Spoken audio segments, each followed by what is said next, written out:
রাঙ্গামাটির বাঘাইছড়ি উপজেলার ৩৬ নং সাজেক ইউনিয়নে বাঘাইহাট ডানে বাইবাছড়া গ্রামে বজ্রপাতে একই পরিবারের ৬ জন হতাহতের ঘটনা ঘটেছে।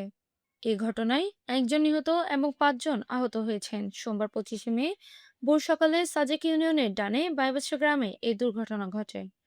স্থানীয় সূত্রে জানা যায়, ভোরে বৃষ্টির সময় পরিবারের সদস্যরা ঘরের ভিতরে অবস্থান করেছিলেন। এই সময় হঠাৎ বজ্রপাত হলে সবাই গুরুতর আহত হন।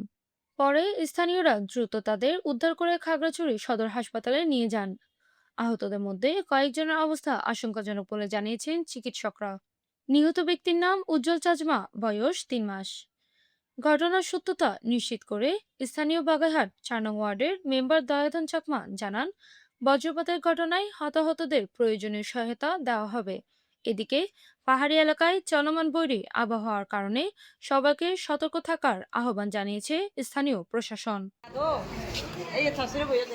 বাগাইছড়ির প্রতিনিধি রূপম চাকমার পাঠানো তথ্য ও চিত্রে PA ৭২ টিভি।